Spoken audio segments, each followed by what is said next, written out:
One day I was making breakfast and I collapsed and I hit the floor. And I was in extreme pain, felt like a bomb went off, didn't really know where I was, couldn't really talk, It was a lifeline. Like, I created Let Us Evolve to save my life. I've been doing this since 2010, and there's not a day where it doesn't fascinate me the way that it works, that there's fish inside and they're fertilizing the plants and the plants are growing, and we've added worms to the system and those worms are breaking down the nutrients and releasing more nutrients to the plants. I mean, it's just this full ecosystem, and I didn't create that. All I did was repackage it. That's nature. And it just, to me, that has ignited a fire that hasn't burned out in over a decade, It all started in 2009. I was working too much, chasing the American dream, as they call it. And I was young and thought I was invincible. I wasn't sleeping much and just working around the clock. And one morning I got up and was cooking breakfast and I collapsed and I hit the floor. I was in extreme pain, felt like a bomb went off, didn't really know where I was, couldn't really talk, The doctors told me I was burning the candle at both ends and I ran out of wax. I went from being invincible to being a vegetable. I couldn't walk for over 7 years. Simple tasks were very hard for me. Going to the mailbox, I had to have a chair in the shower to sit. I had to have a chair at the stove to cook food or to do dishes or whatever.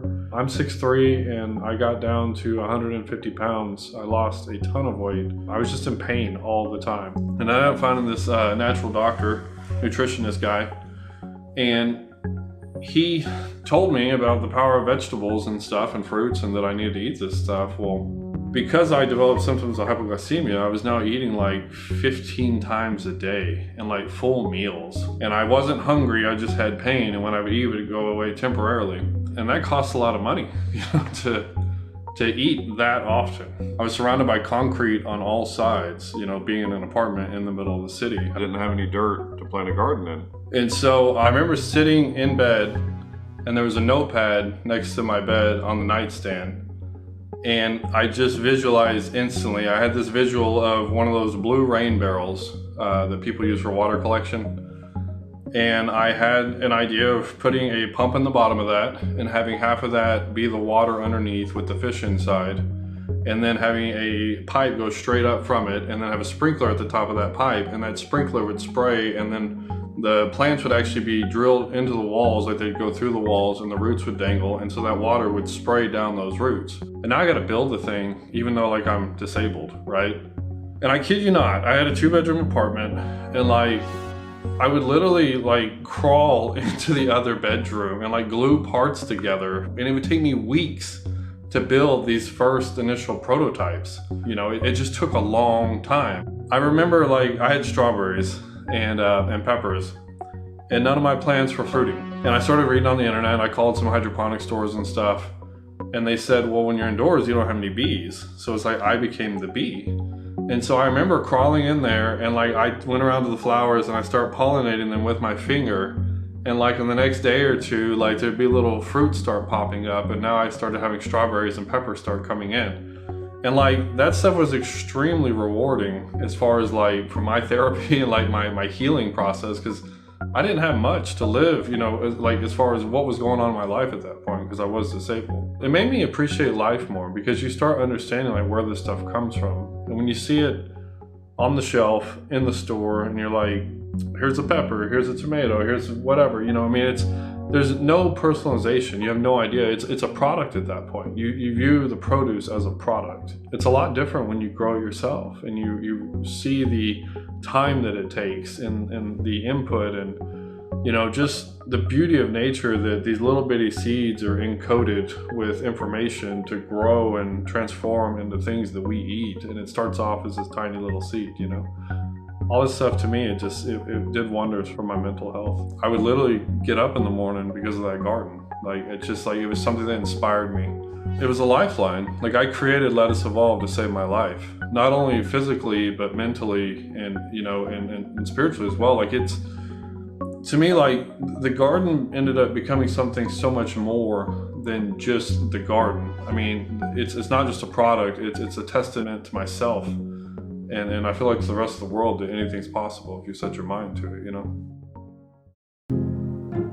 In a natural body of water, like a lake, river, stream, whatever, you're going to have aquatic plants. You're going to have seaweeds and algae and different types of aquatic plants. Well, those plants, where they get their fertilizer from, is from fish poop, and when the fish go to the bathroom, they fertilize those plants, and those plants then filter that water and return clean water back to them. So we're mimicking that same thing in the helix or lettuce evolved systems, and instead of using seaweed and algae to clean the water, we're using strawberries or lettuces or tomatoes or whatever. And so those roots are actually filtering the water and using the waste as nutrients and then cleaning it for the fish. And it's a self-cleaning fish tank that grows food.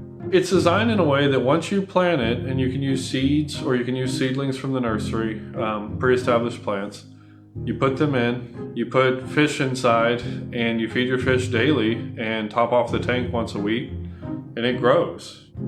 I've always set them up in a way to where I didn't want to be the expert. I wanted to use them like somebody who didn't know what they were doing would. So I kind of neglect my gardens when I set them up. I just turn them on and walk away. And even this unit back here, I plugged it in about 2.5 months ago, and I haven't done anything to it except feed the fish. And it's bulging out the sides now, and it this unit back here has over 100 plants growing in it. It's got all kinds of herbs like lavender and basil and thyme and rosemary, parsley. It's got onions growing in it. It's got Swiss chard. It's got lettuces, tomatoes, peppers. I'm even growing fruit trees like oranges and limes right in my apartment, in my living room. And I hand pollinated these. There's all kinds of things growing in this unit back here, and I've literally not done anything since I plugged it in. The technology is drought resistant. The technology is temperature tolerant, meaning that you can grow colder crops in the heat and warmer crops in the cold. If the plant roots are cold, they think outside is cold. So we've been able to grow strawberries and lettuces in the summertime, which typically you can't because it's too hot. But if you keep those roots cold, then it's like air conditioning on the roots. And that's what we've engineered into the lettuce evolved system, is that it naturally cools itself in the summertime and it naturally warms itself in the wintertime. So you can extend the growing season. This is another benefit of our garden over the other systems. I remember one day in India, I was trying to work down there, and this agricultural minister came to my rooftop office in the middle of the city, and we had strawberries growing. And they say that you can't grow strawberries in that city. You can only grow them in the mountains in Mahabaleshwar. I told them, I said, hey, we can grow strawberries in the city. And they said, no, you can't. It's impossible. It's too hot. And I had this really big garden. It was 8 foot tall, double-sided. I had 400 strawberry plants on this thing, and it only took up 4 square feet, okay? It's 100 strawberry plants per square foot.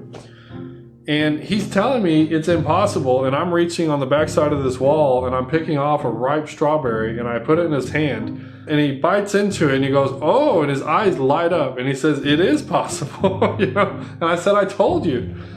And what they couldn't understand is, why on earth did this American travel across the ocean to come teach us about farming when we've been farming for millennia, And I was trying to teach them a new way and a more efficient way to farm, because these gardens use 98% less water than traditional farming, which means in drought-stricken areas of the world, like India, West Africa, and parts of America and stuff, Australia has droughts. These gardens can function at 2% of the water of a traditional farm. And to put that into perspective, if you have a 100-acre farm, you can now water your 100 acres of plants with 2 acres of water.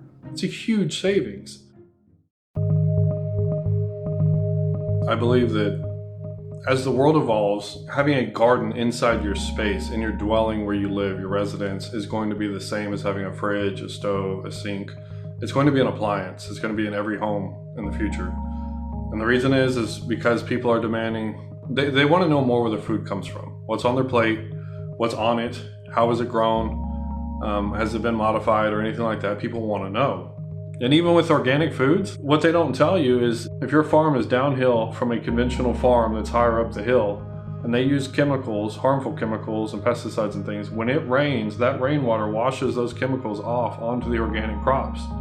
So they've actually tested that 50% of all organic crops in the store have harmful pesticides and chemicals on them still.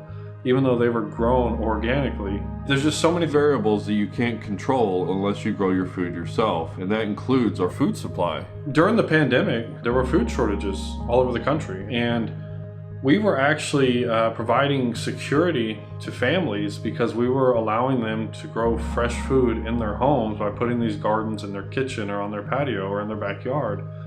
And at that point, you're not having to go to the stores often. You're not having to expose yourself as often to any potential threats. And you don't have to worry about the food shortages at the store because you're growing your own food. And there is no better security than that. The impact of having a garden on your balcony or in your kitchen, it's a significant impact on a global scale because you're cutting out food miles. Now you have food feet. We talk about food miles, that's the distance that food travels, and you have, the pollution of the trucks and the burning of the petroleum, and all these things that factor into what isn't eco-friendly and what isn't sustainable. Not to mention the plastic waste from bags, from grocery bags. You don't have grocery bags with these gardens. You're literally harvesting it when you want it and taking it over to the sink, washing it off, and eating it, The material we use has been rated to last over 20 years in the sun. And so if you use it indoors, this garden could last a lifetime. And the amount of plastic that you would reduce and the water saved, I put 20 gallons a month of water in this garden to water over 100 plants.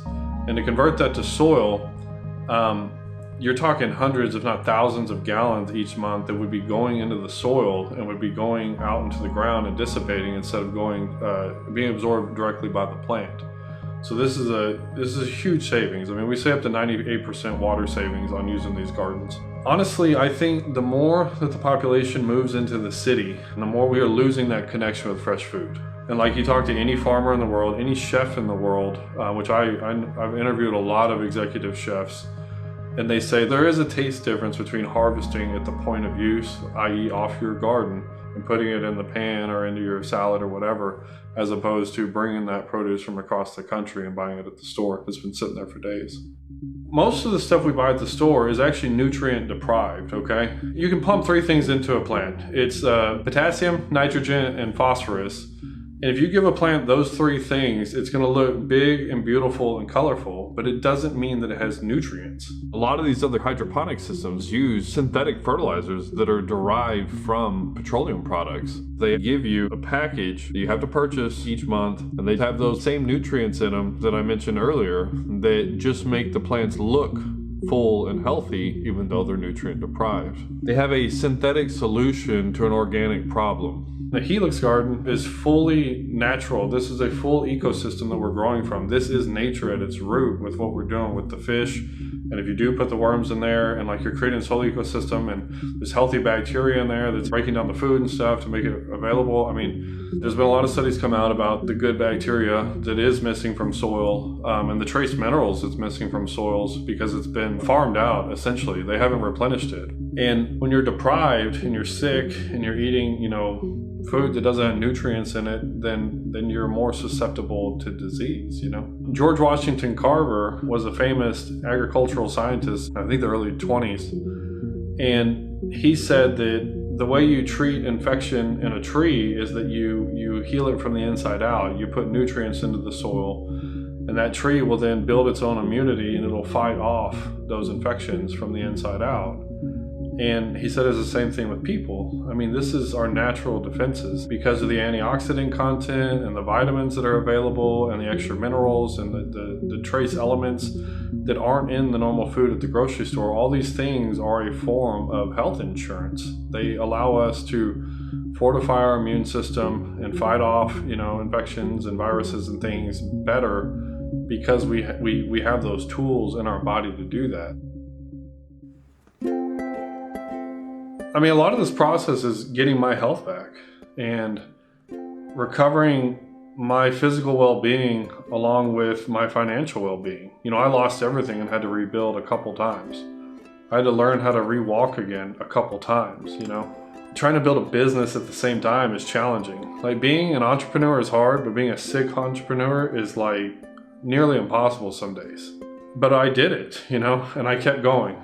And I had no idea what I was really getting into when I started it, you know? I mean, this journey has taken me all over the world. From my apartment getting taken over by gangsters in Mexico to designing fresh food systems for orphanages in Africa. I've been tested in ways that I never could have imagined, especially in India. The monsoons, 4 months of solid rain, it just doesn't stop. You know, you drive an hour and a half to the factory because during the monsoons the traffic is absolutely horrendous. You show up at 7 or 8 in the morning and then the power shuts off right when you walk in the factory. And now you're sitting there for 6, 8, 12, 14 hours waiting for the power to come back on so that you can continue manufacturing.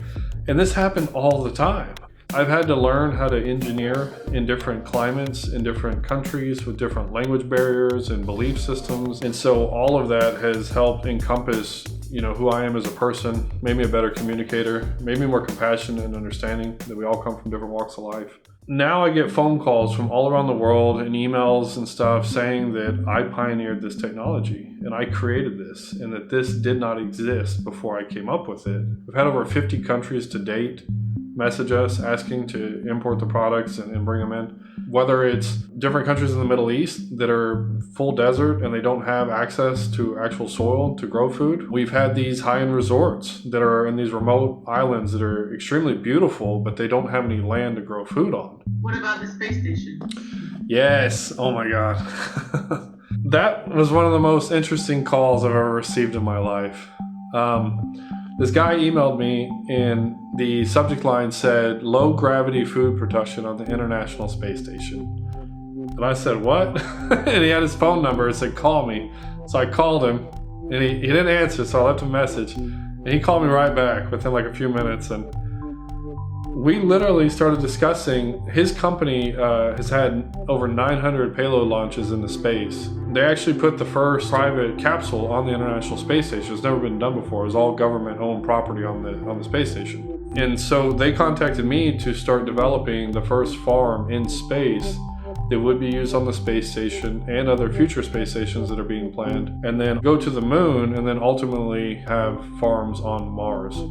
And they reached out to me to help design that, and that was one of the coolest moments in this entire thing for me was being able to discuss, you know, doing farms in space, and the fact that, you know, as a kid I wanted to be an astronaut until I got too tall to be an astronaut. You know, in my head I've had my farms in space, I've had them on the moon, I've had them on Mars, and so when he called me I was ready to go for that conversation. But there was another moving moment for me. I gave blood one day, and the doctor that was taking my blood was from Kenya, and she asked me what I did, and I told her, and she asked to see pictures of it. So as she's taking blood out of my arm, I pull up my phone and I start showing her pictures and videos, and she started crying right there in that office and said, "Can you please take this technology to my country? This will impact so many lives," you know?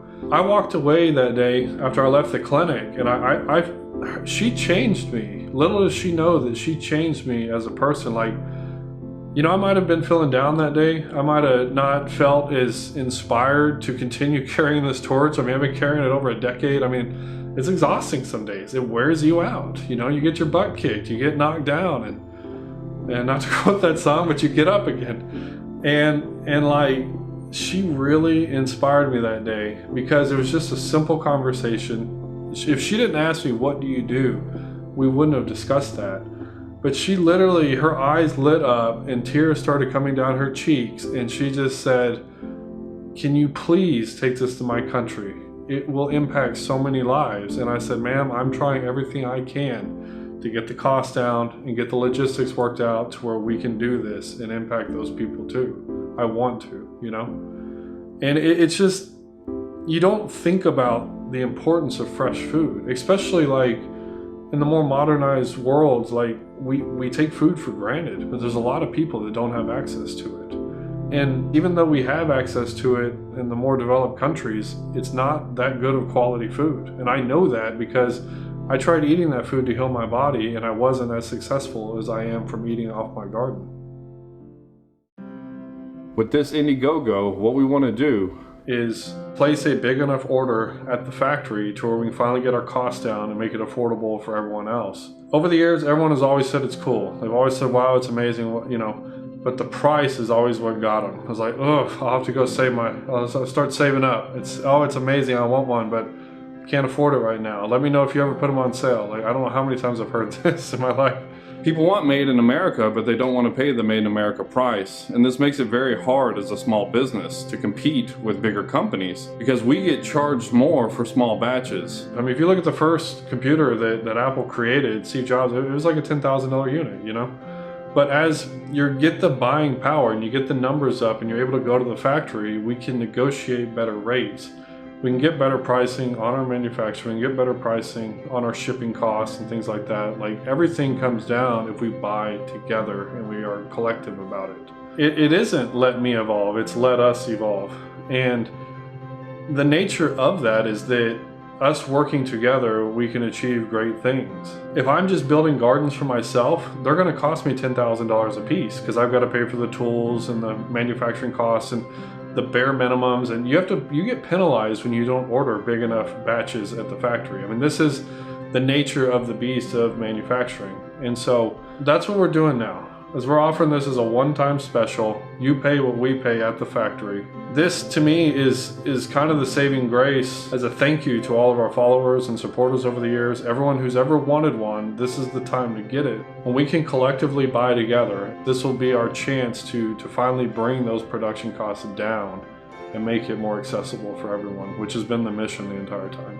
There's been a few times where I've woken up, actually numerous times where I've woken up to messages from friends in different parts of the world with companies that have popped up, copying our designs, copying our name, copying our branding, trying to do what we do, you know?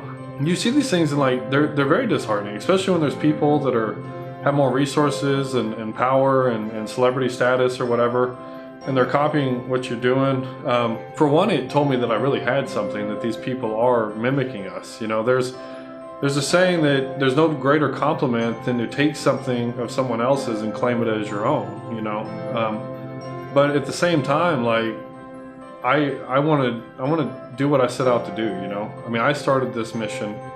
I want to continue this mission, not only like for the sake of doing it and furthering the cause, but like, our system is better than those other units on the market. And I don't know, this is between you and I, but Let Us Evolve is the ultimate container garden. I mean, it waters itself, it fertilizes itself, it holds over 100 plants. I mean, it's different than all the other units in the market that came after us that tried to replicate what we've done. It's more natural, it's easier to use, it's beyond organic. We are the original in this way, and this is a passion of mine. This is something that I set out to do to help myself and to help other people grow fresh food.